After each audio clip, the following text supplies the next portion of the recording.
रोटी है अनमोल जगत में, रोटी भारत की शान। रोटी बिन घर खाली भाई, जग रोटी पर कुर्बान।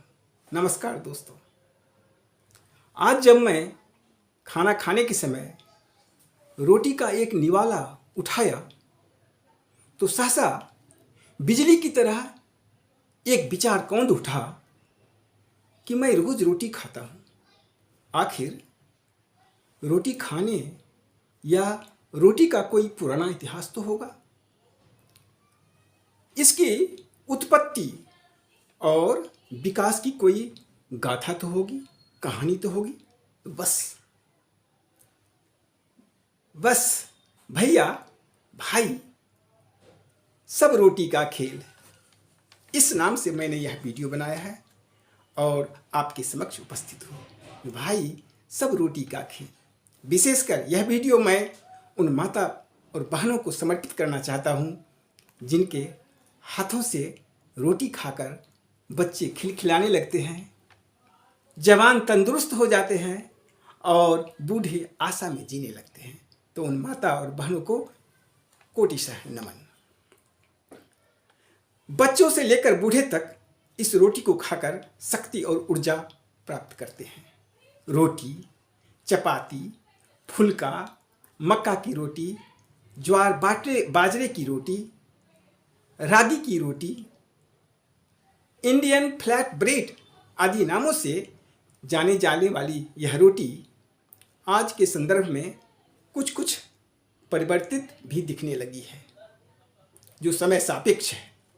ऐसा होना भी चाहिए, समय के अनुसार परिवर्तन आवश्यक है। जैसे तंदूरी रोटी, रुमाली रोटी, लच्छा पराठा आदि आदि। यह रोटी में मुख्य रूप से carbohydrates, protein, iron, vitamin B complex, fibre, magnesium, zinc आदि खनिज होते हैं। यह मुख्य रूप से कार्बोहाइड्रेट्स का एक स्रोत है जो शरीर को ऊर्जा प्रदान करता है। अपने देश के हरियाणा, पंजाब, राजस्थान आदि लोगों के सतफुट्टे जवान को देखकर इस रोटी की महत्ता आप समझ सकते हैं। मैंने इस रोटी का एक नया नाम दिया है, उपनाम दिया है अन्न देवी।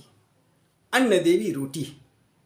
वेदों में, प्राचीन ग्रंथों में भी रोटी को, अन्न को महान बताया गया है और कहा गया है अन्नम वै प्राणः, अन्न ही प्राण है। जो अन्न हम खाते हैं वही तो प्राण है। अब रोटी का सबसे पहला भारतीय प्रमाण सिंधु घाटी की सभ्यता में मिलती है, जहां जौ या गेहूं की कार्बन डेटिंग से उसकी उपलब्धता बताई गई है। रोटी का सबसे पहला उदाहरण रोटी का शब्द मिलता है, जिसका उल्लेख 15वीं शताब्दी के महान कवि सूरदास के सूरसागर में मिलता है। वहीं 12वीं शताब्दी के बाबा फरीद के शब्दों में भी रोटी का उल्लेख मिलता है। 16वीं शताब्दी में आईने अकबरी, जिसकी रचना अबुल फजल ने की थी, उसमें चपाती शब्द का उल्लेख मिलता है। विश्व स्तर पर रोटी का प्रमाण ईसा पूर्व 10,000 का है। खमीर वाली रोटी की खोज लगभग 6,000 ईसा पूर्व में मिस्र की सभ्यता में की गई थी। यही है रोटी का संक्षिप्त इतिहास। अब आइए देखते हैं रोटी हमसे क्या क्या करवाती है। करवाती है रोटियां जाने क्या क्या काम, करवाती है रोटियां जाने क्या क्या काम, दो रोटी की आस में बीती उम्र तमाम। खेतों में काम करने वाले मजदूर और मजदूरनी, पत्थरों को तोड़ते मजदूर और उनकी बीवियां, खेतों में किसान, बड़े बड़े बांध बनाने वाले मजदूर और मजदूरनी, रेलगाड़ियों की जानलेवा भीड़,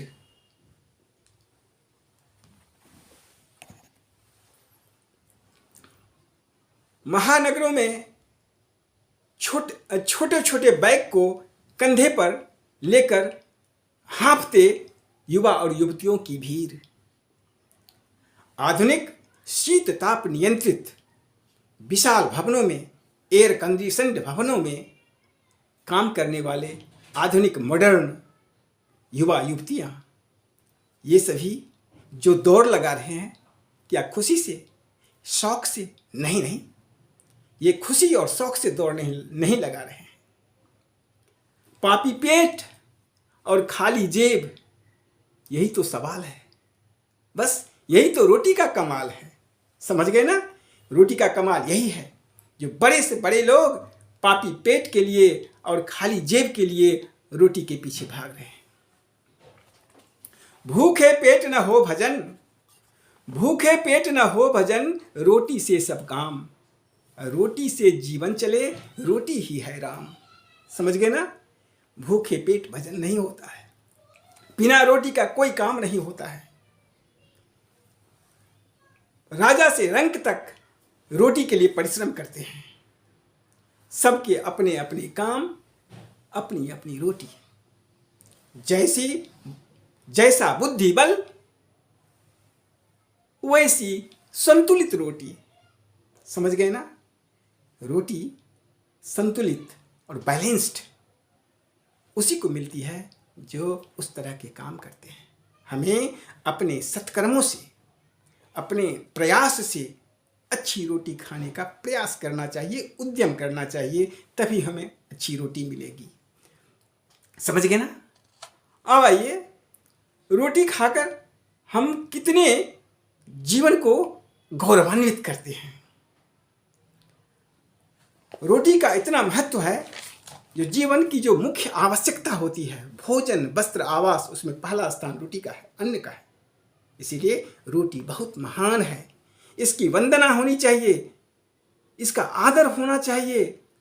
रोटी का अपमान कभी नहीं करना चाहिए, चाहे वह भोज, महाभोज, प्रीति भोज और कोई पार्टी ही क्यों ना हो।